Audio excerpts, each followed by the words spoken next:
Good morning বন্ধুরা। আজ 14ই March শনিবার। আমার আনমনা ব্লগের আরও একটা শিলিগুড়ি বেড়ানোর ডেলি অভিজ্ঞতার ব্লগে আমি সবাইকে স্বাগত জানাচ্ছি। আশা করি সবাই ভালো আছেন। এইমাত্র ঘুম থেকে উঠলাম। যথারীতি খুব ভোরে ঘুম থেকে উঠে পড়েছি। বৌদি প্রণবদা ঘুমাচ্ছেন। আমি বারান্দায় এসে আজকের সুন্দর ঠান্ডা ঠান্ডা সকালটা প্রাণ ভরে উপভোগ করছি। আজ আমার কিছু বন্ধুর সাথে ডে আউটে যাওয়ার প্রোগ্রাম। কোথায় যাব জানি না, তা ওরাই ঠিক করবে বলেছে। 9:30 বেরোনোর কথা, অবশ্যই আপনাদের সঙ্গে রাখবো। রেডি হয়ে গেছি। আজকে কোথায় যাচ্ছি জানি না, বাট বেরোচ্ছি আমার দুই বন্ধুর সাথে। ওরাই প্রোগ্রাম করেছে। আমাকে কোথায় নিয়ে যাবে আই ডোন্ট নো। এখন আমি যাব কোর্টমোড়, সেখান থেকে একটা গাড়ি নেব, নিয়ে ওখান থেকে যাব খাপড়াইল মোড়। ওদের ওখানে মিট করব খাপড়াইল মোড়ে। তারপর ওখান থেকে জানি না ডেস্টিনেশন, সরি। আর যাই হোক, এখন বেরোচ্ছি, চেষ্টা করব ম্যাক্সিমামটাই সাথে রাখতে। আজকে স্কুল ছুটি, তাই রাস্তাঘাট বেশ ফাঁকা। আজকে স্যাটারডে। অকারণ কেন হর্ন বাজার লোকে কে জানে, আশ্চর্য। রাস্তাঘাট বেশ ফাঁকা। দেখা যাক, টোটো ফোটো পেয়ে যাই তো ভালো।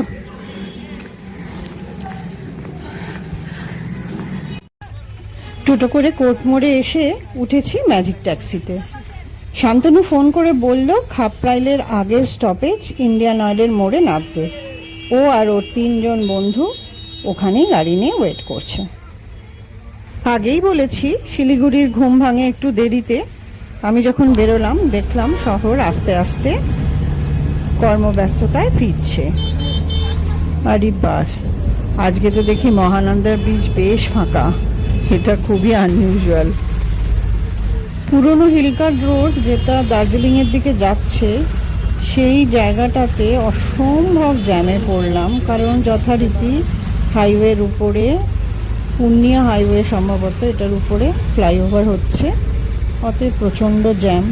যাই হোক, আমাকে গাড়ির চালক বলে দিল যে আমার নামার সময় হয়ে এসেছে। আর দূর থেকে দেখতে পেলাম ইন্ডিয়ান অয়েলের গেটটা। যাই হোক, এবার নামবো।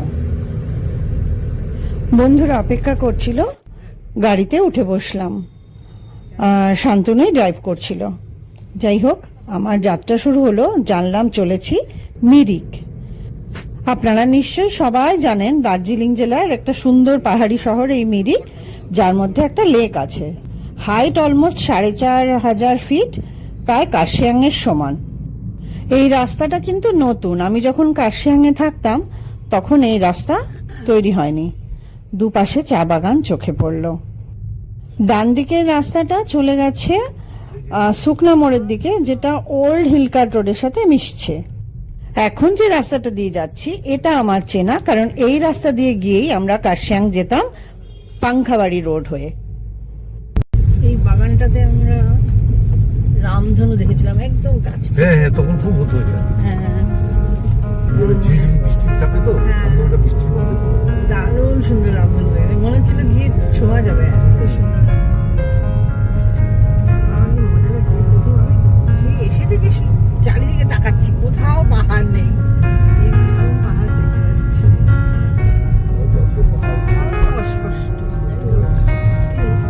দেখতে পেলাম। ভীষণ নস্টালজিক। চোখে পড়লো চা বাগানের মেয়েরা চা পাতা তুলছে। কতবার যে এই দৃশ্য দেখেছি, তবু উচ্ছ্বসিত হয়ে উঠল মনটা। আমি যেন ফিরে গেলাম 30 বছর আগের যৌবনে। বুঝলাম আমার উচ্ছ্বালতা দেখে বন্ধুরা খুব মজা পাচ্ছে, একটু একটু দেখগুলো করতে চাইছিল, বাট আমি তো তখন অন্য জগতে হারিয়ে গেছি।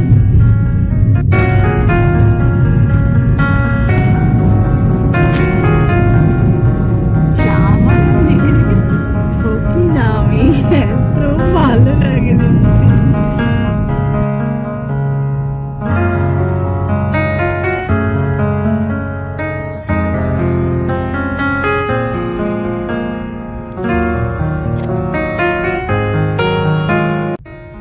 একটা আলাদা লেভেলেরই ভালো লাগছিল। মনে হচ্ছিল প্রত্যেকটা গাছ, প্রত্যেকটা রাস্তার বাঁক যেন আমার বহুকালের চেনা। বর্তমান থেকে অতীতে ফিরে যাওয়ার সে অনুভূতি আমি বলে বোঝাতে পারবো না কাউকে।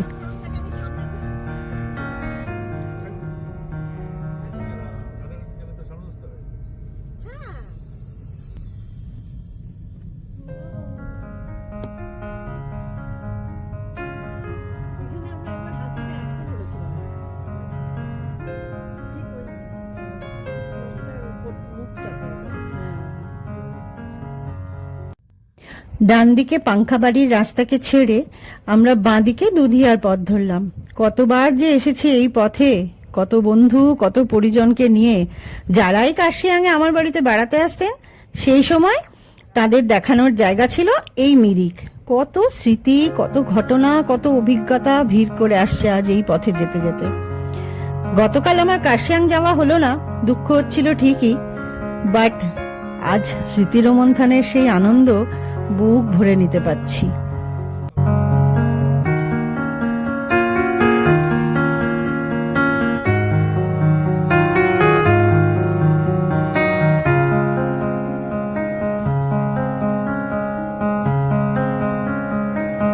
তবে মানতেই হবে রাস্তার কন্ডিশন কিন্তু ভীষণ ভালো। এতক্ষণ পর্যন্ত এলাম, ভীষণ সুন্দর রাস্তা।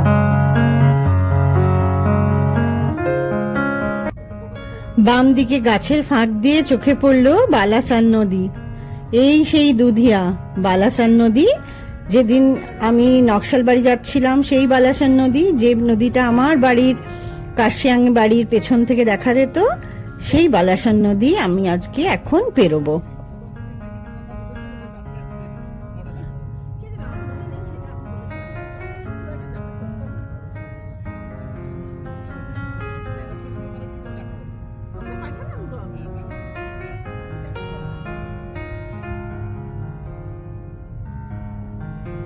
সেই যুগে আমার ইন্টারনেটের বন্ধু আমার ছেলে, এটা তখন অ্যাকসেপ্ট করা বাড়িতে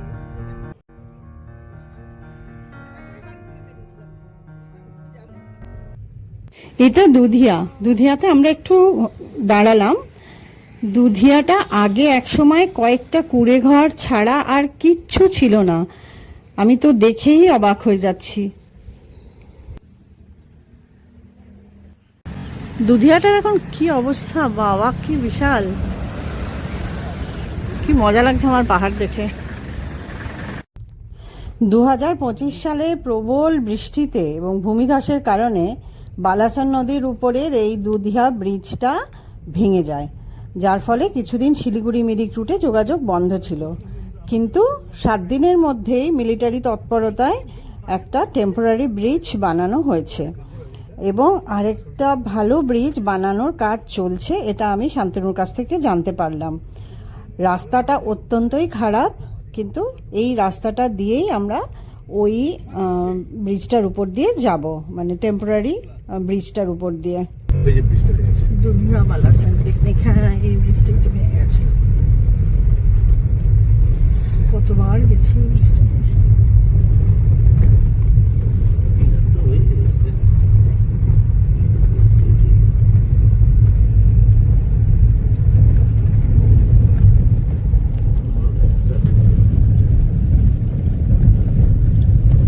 এই নদীটা আমাদের বাড়ির পেছন দিয়ে যেত বালাসান।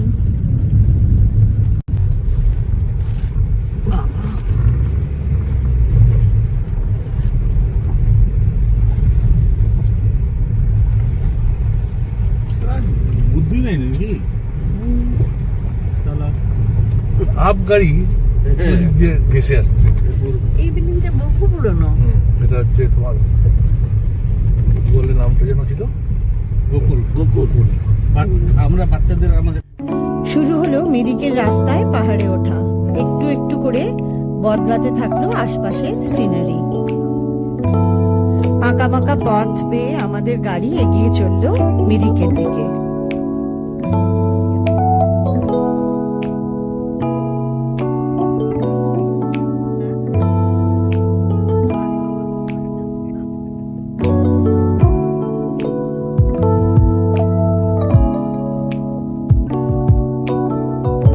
মনে হচ্ছিল ভিডিওতে সম্পূর্ণ রাস্তাটাই তুলে রাখি, কিন্তু তা তো আর সম্ভব নয়।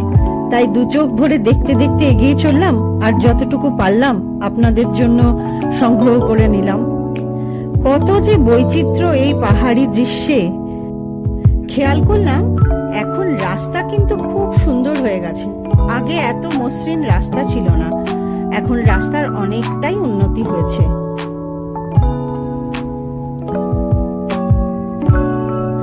যেতে যেতে দেখলাম আঁকাবাঁকা সর্পিল রাস্তার ধারে পাহাড়ি বাঁশঝাড়, কখনো নিচু খাদ নেমে গেছে একপাশে, কখনো জঙ্গল, কখনো নাম না জানা পাহাড়ি ফুল।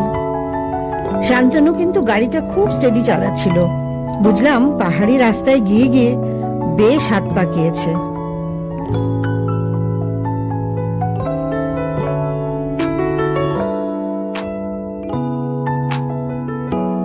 পেরিয়ে চললাম ছোট ছোট গ্রাম, সুন্দর সুন্দর পাহাড়ি কাঠের বাড়ি। এখন বেশ কংক্রিটের কয়েকটা বাড়িও দেখতে পেলাম, যেটা ওই 30 বছর আগে প্রায় ছিলই না। আর প্রত্যেকটা বাড়ির বারান্দায় বাগানে প্রচুর ফুল। এরপর শুরু হলো চা বাগানের ঢাল, আর তার মধ্যে মেঘের লুকোচুরি। মিরিকের রাস্তার এটাই তো সৌন্দর্য। এই সৌন্দর্য দেখতেই তো প্রচুর প্রচুর টুরিস্ট আসে প্রতি বছর মিরিকে। এই চা বাগানের ঢাল, তার মাঝে মেঘের লুকোচুরি। কখনো কুয়াশায় ঢেকে যাচ্ছিল চারিদিক, মনে হচ্ছিল যেন কোনো অজানা নিরুদ্দেশের দিকে নিয়ে যাচ্ছে এই রাস্তা, এই পথ। আবার পর মুহূর্তেই দূরের পাহাড়, নিচু উপত্যকার চা বাগান স্পষ্ট হয়ে উঠছিল। বেশ মজা লাগছিল কিন্তু এই লুকোচুরি খেলা দেখতে। শান্তনুর কাছে জানতে পারলাম শিলিগুড়ি থেকে মিরিকের দূরত্ব 49 কিলোমিটার। আমার মনে হচ্ছিল আমরা প্রায় পৌঁছে গেছি, কিন্তু দূরের মিরিক কিন্তু দেখা যাচ্ছিল না, কুয়াশায় ঢাকা ছিল।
সেটাই ভাবছি, ঠান্ডা না লাগে। ডান দিকে চলে গেল মিরিক, বুঝলে তো? আচ্ছা, মিরিক লেক। হ্যাঁ মিরিক লেক। ডান দিকে চলে গেল মিরিক লেক, আর আমরা নিলাম বাঁদিকের রাস্তা, যেটা যাচ্ছে মিরিক হেলিপ্যাডের দিকে। তখনই জানতে পারলাম যে আমার বন্ধুদের নাকি ডেস্টিনেশন ছিল কুয়াশায় ঢাকা হেলিপ্যাডে বসে গান করার। যাই হোক, রাস্তাটার কন্ডিশন খুব একটা ভালো না হলেও আমার জার্নিটা কিন্তু ভীষণ সুন্দর লাগছিল, কারণ দুই পাশে পাইন গাছের সারির মাঝখান দিয়ে এই কুয়াশায় ঢাকা রাস্তা বেয়ে আমরা যেভাবে যাচ্ছিলাম, অসাধারণ অভিজ্ঞতা।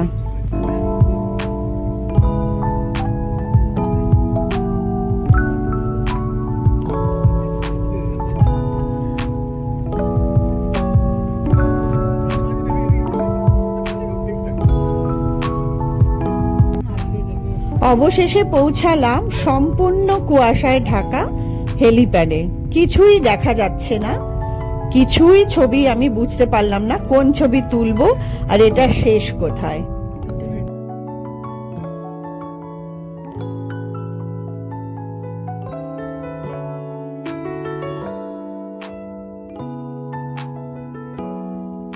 হেলিপ্যাড সম্পূর্ণ কুয়াশায় ঢাকা আর চরম ঠান্ডা।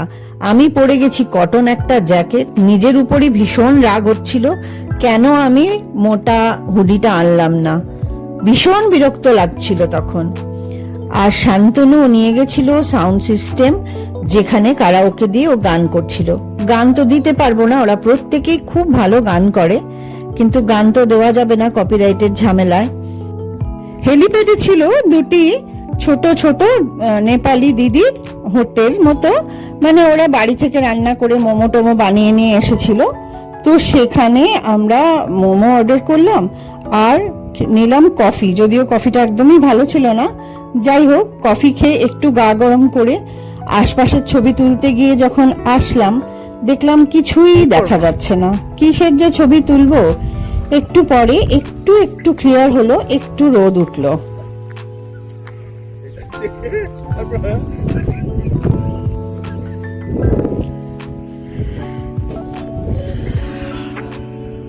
মিরিক পর্বের পার্ট 1 এখানেই শেষ করছি। সবাই ভালো থাকবেন, সাবধানে থাকবেন, সুস্থ থাকবেন।